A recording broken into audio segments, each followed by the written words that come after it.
that I've been looking at. One problem that I've started to discover in my office is a lack of technology. As we're filing more cases and we have things actually going to hearing, we have some jury trials scheduled up, I'm running into an issue with getting discovery out in a timely way. And what I'm looking at is, on a small case, it's a matter of, getting in maybe 50 pages of reports, scanning them, Bates numbering them, and discovering them out to a secure way to defense counsel. And then in most cases, we have some sort of digital evidence that I need to copy onto a disk and then send on to defense counsel in a secure way. The technology over at the county attorney's office is making that very difficult. So I do have $5,000 in the county attorney budget for commodities, and I've done some research, and I think for under $2,000, I can get everything that I would need to run a really, updated office. And what I'm looking at is 2 desktop computers, and the actual CPU unit itself are priced at $375. 4 monitors, and that's 2 monitors per computer at $200 a piece. 2 keyboards at $55 a piece. And 1 CD/DVD duplicator for $160.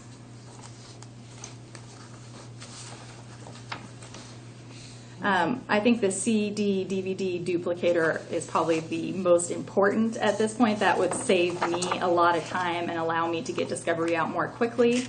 The technology would update our office. I am looking at setting up 2 units because it's not unusual to have a law enforcement officer come in and have them be working on a search warrant or an arrest warrant or hammering out reports in a case. And that total comes to about $1,820, so $1,820, which is well under the $5,000 I currently have in my budget.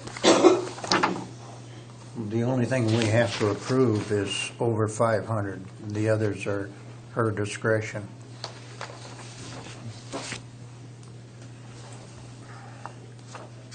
And I could have purchased each of those individually without coming to the board.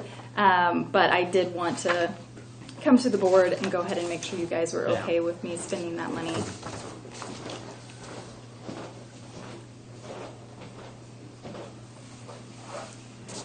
I don't have a problem. So you would prefer to If I could go ahead make a motion and for the total amount? Is that what you'd prefer? I think so. If you could just approve up to $2,000 for technology for the county attorney's office. For how much?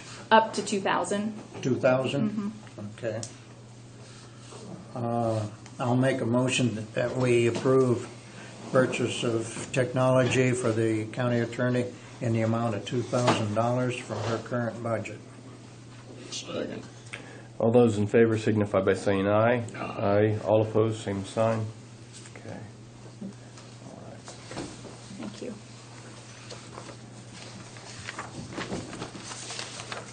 All right. Good big credit card.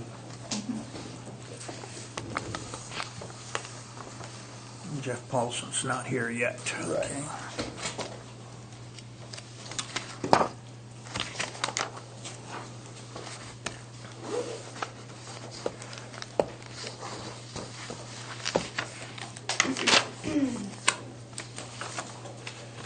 Is this the standard contract that you're going to give us? Did you guys have a chance to look through the elevator Yeah, I contract? looked that over. It's what, $3,900? Yeah. I wrote that down. Did you guys?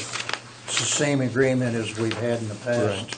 Did you guys have any Yeah, objections? $3,900. Any objections to I the have no signing of that? objection. You, John? Okay, I'll make a motion.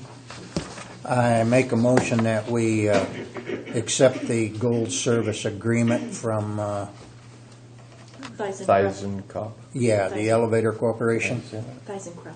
in the amount of Oh, yes. $3,900 for the continued maintenance of the county elevator. Second. All those in favor signify by saying aye. Aye. All opposed, same sign. Okay. And there's 2 copies, one for me to send back to them and one to keep in the county. A copy of the credit card policy that you guys have. Pardon? Tracy has a copy of the credit card policy. Oh, thank you. Okay. Do we all need to sign this? Just one. I think just one there in the middle. Cody, did you have anything? I was gonna ask if I Okay. could pick up that check, go right into it, and take it downstairs, go through the mail. Don't have to sign a whole bunch of papers and stuff, the warranty and all that other stuff when we get it. If that would be possible. I'm sure that would Yeah, be I possible. took the checks in there, Cody, Okay. if you'll go in and ask the Yep, I'll girls. just get it when I'm ready to go down and get them. I just thought that'd be best since he told me there's a ton of papers and stuff to sign if I just took the check and go. Check before they meter them. Okay. Yeah. What you got marked here for the concerned about? No, that's something she had correct on that. On the credit card policy, I sent out the last version that you guys had to the department heads again. I received a couple of feedback that you guys might want to consider. There is recommendation of adding vehicle repairs to approved purchases, which I think makes a lot of sense. So we could add a number 6, vehicle repairs. The other recommendation I received was right now the policy is that you cannot purchase meals with the credit card with the exception of meals bought by the sheriff's office during a transport. EMS also purchases meals during transport. So it might be helpful to add that. That's up to you guys. So it could read meals with the exception of meals bought by sheriff or EMS during the transport. So those were the 2 recommendations I got that I personally felt might be beneficial to add to the policy. Beyond that, the policy was received well by department heads. I did get feedback from one department head that was concerned that I did want to share with you. Reed had some concerns about the policy. Specifically, I believe right now they have debit cards that they keep in their ambulances. So they have 3 or 4 they use for transfers. That could be vehicle repairs. It could be the meals purchases that we've talked about. And a lot of his volunteer staff has use of those cards that are actually kept in the ambulance. So there was a concern about just having one credit card for his department. The other concern he had was how it reads right now for the liability of the credit card. What this board had approved was actually issuing credit cards to department heads or elected officials, personally holding the department head or elected official responsible for the use or misuse of that card. He was concerned about being held responsible for any charges, especially if he's going to have one credit card that could go on a transfer and be used by other employees. And he did also have a little bit of a concern about the 3-day turnaround. He stated to me that the EMS department processes their debit card receipts for vouchers every 2 weeks. He believed that changing this process to respond within 3 business days was going to be a challenge. And that receipts coming over from Bird City only once a week since the department doesn't use electronic receipts. So I did want to, that was the only negative feedback that I received from a department. I do think the realities of probably the sheriff's office and the EMS office, they face issues different than offices inside of this courthouse. But that was the only negative feedback that I received, and I wanted to make sure that I shared that with you guys before you adopted the credit card policy. Okay. I will say the credit card policy I drafted, you guys I know were hesitant about issuing credit cards to individual employees. and specifically wanted to issue them to department heads or elected officials. I don't think necessarily that the current policy would prevent more than one credit card being issued to a department head or an elected official upon the board's approval. But the way the policy is written right now, upon your guys' guidance, was that no credit cards would be issued to individual employees. So if upon hearing that feedback you want any further changes to the credit card policy or have any concerns about that, please let me know.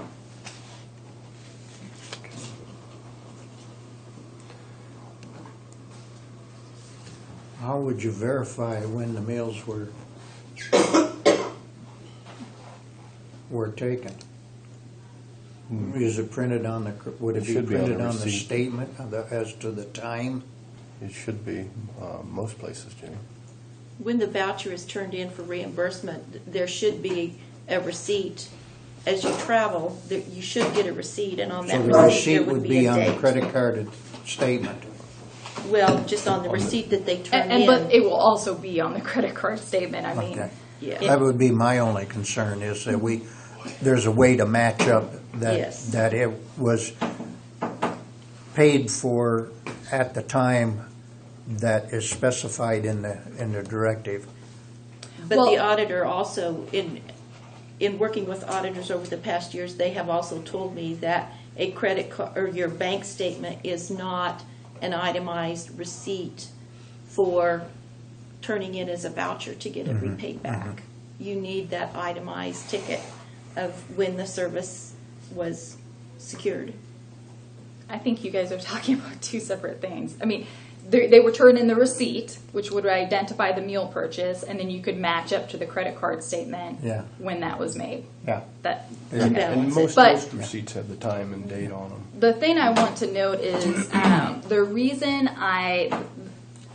so the meals purchases, the reasons I did not put that in the approved purchases is I wanted it to be clear that meals purchases are going to be scrutinized more by this board. So yeah. even though there's exceptions to that meal policy, that's why you see that in the not to be used with exceptions rather than putting it up above, because I think that does put everyone on notice that those are going to be looked at more closely. But in speaking to both the sheriff's office and EMS, I do think they just face different realities with that. So I don't think and ultimately that's a policy decision by this board, but I don't think it's unreasonable what those two departments are requesting for the purchase of meals. And it sounds like that's kind of been what's been happening for years anyhow. The other thing to keep in mind with the credit card policy is I do recommend that we actually adopt that by resolution. Something that I'm going to start recommending to the board as we adopt our employee policy handbook, credit card policy, and some purchasing policies I'd like to see adopted by the end of the year is that we formally adopt those by resolution for two reasons. One, I think it gives it a little more weight. Two, I think it puts everyone on equal footing to understand this is not like some loose policy that we can make exceptions to. It's been formally adopted, so it's going to be hard to make exceptions from it. But also, Deb and I were talking about making sure that from now on, once a policy is formally adopted by resolution, to make sure those policies are in one place in the clerk's office, and ultimately getting those up on our internet, our website, so that our employees can actually have ready access to them to make sure that they understand what the policy is and that they're following them. Because I do think that's a problem we've had. Even the policies we do have, it's impossible to track them down, not only as a citizen, but as an employee, to understand what you should be doing. So I would recommend that we adopt that by resolution. My other recommendation is, and I've drafted some language for Deb, I would like to see some formal forms be used consistently in issuing the credit cards to the department heads and then when they leave their position, so that we have documentation in the clerk's office tracking that they've been given the credit card, they've been given a copy of the credit card policy, and then when they leave their position, that terminates their Yeah. right to leave the credit card anymore. I think that limits the liability issues. That's reasonable. Yeah.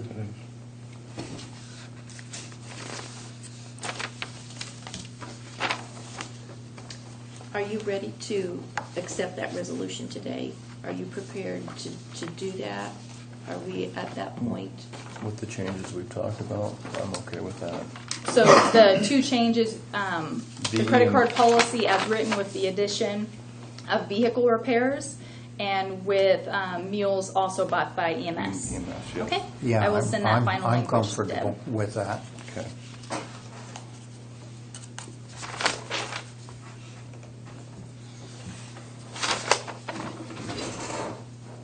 Do we need to try to get a hold of Jeff? I'm not sure. This is Resolution 1609, which adopts the resolution for credit cards. We also need the signature. That is a local resolution. I also have a resolution here from the credit card company that needs to be signed as well. And this resolution and the signature page needs to be sent in with our application. If you're, You've seen that. I have. Sign it? I think you need to make a we motion. need a motion. Huh? Make a motion. Okay, I'll make a motion that we accept resolution number 16-09. Do you want me to read it? I don't think so. Okay. I'll second.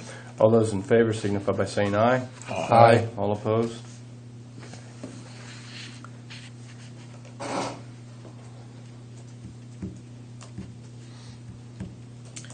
Okay, and then here's the paperwork that goes to the credit card company. That is local. This is with our credit card company. And that will also need to be finalized.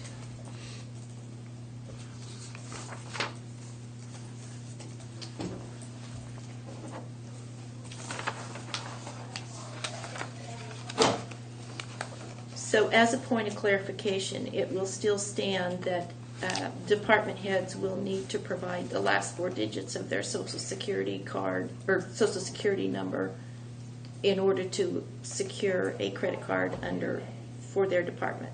Yes. That is correct. Well, that's what's being required by the bank in order to get the card, Yes. so. Yes. Okay.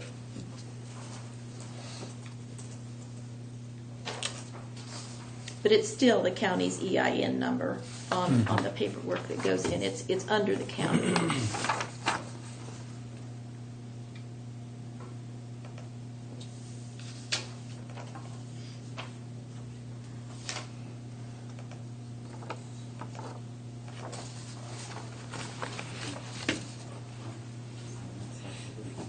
Okay.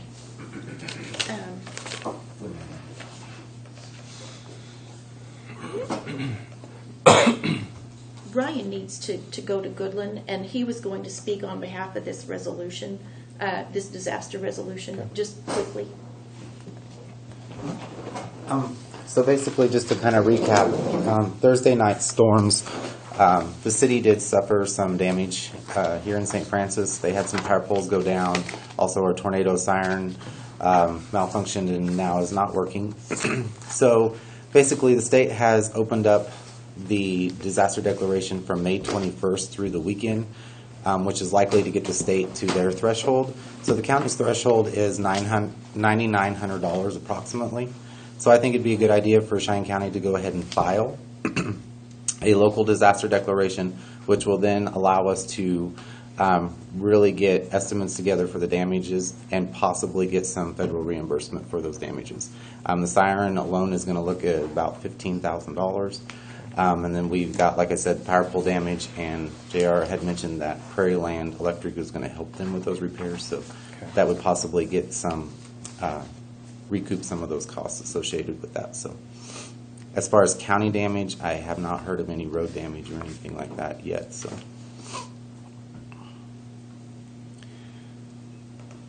That is the verbal confirmation that I called each one of you guys. last week. Yeah. Do you guys have any problems with that? No, I'm gonna sign over my name, Okay. Yeah, sign on the top line, above my name. yeah, above your name. Mhm. Do we need a motion for this Yes. as well? No, we won't need a motion on this, will we? This is for the Credit card. credit card We company? already covered that. Yeah. We will need a motion on Ryan's. Ryan's, yes. 1608. Does anybody have any questions on how that works? So- Okay. You just explained it, didn't you? Okay. Like, pretty much. But Unless you What was forgot that other something. resolution number? The one we just signed? Well, that was 09, but this one is 08. Okay. I was just wondering if we had turned them. Well- Yeah. They're just different orders on the agenda. I'll make a motion that we accept resolution number 16-08 and the proclamation of a state of local disaster emergency for Cheyenne County, Kansas. All those in favor signify by saying aye. Aye. All opposed, same sign. And the last thing I'll just mention, I did talk to Chairman Polling over the weekend, but just so you guys are aware, that same night we also had some issues with the Goodland National Weather Service. Their technology went down inside their office, so they were putting out tornado warnings for Cheyenne County that weren't going anywhere. Outside, they weren't triggering radio stations. They weren't. So we were kind of flying blind for about 30 minutes in there. So we were relying on spotters, and then they were radioing us, telling us what they were seeing, and while they were diverting operations to Pueblo, Colorado. We activated our backup plans. They worked for the most part very well. We learned a few things because we don't do that very often, so we'll work on those. But I know that there's been some talk out in the community of why the siren went off 3 times and that sort of thing, and that was just basically because we didn't have a clear answer. We erred on the side of caution at that point.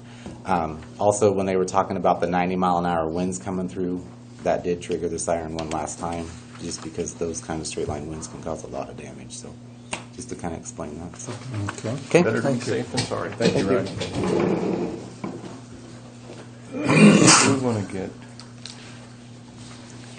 did anybody have anything that they wanted to say before? Okay. We want to see if we can get Dave in here then. I just had a quick, on this workman's comp claims handling meeting, Brandon Mann from K-Work called to see if Cheyenne County would be interested in a joint meeting with Sherman, Cheyenne, and Wallace County. Ashley Manis has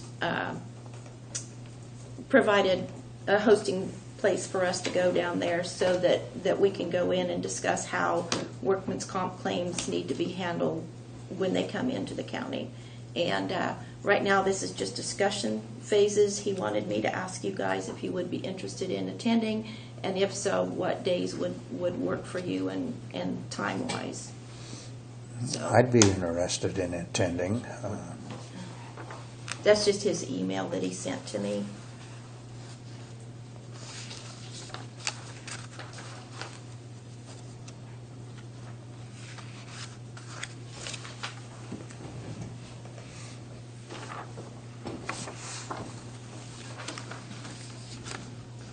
Would that be in Goodland then? Okay. Yeah. I think there's a meeting room down in their emergency building in Goodland that Ashley was thinking of hosting the 3 counties, so that K-Work can come out and touch 3 counties at one time rather than going to each one individually. So I would Was definitely. it workman's comp that was way up so far this year on our payments? A little bit, yeah. I would definitely be interested in going down. We touched a little bit about this at our Kansas clerks meeting. They had a breakout session on this, but I think this will be more in-depth and tailored more towards the counties and what our needs, our specific needs are.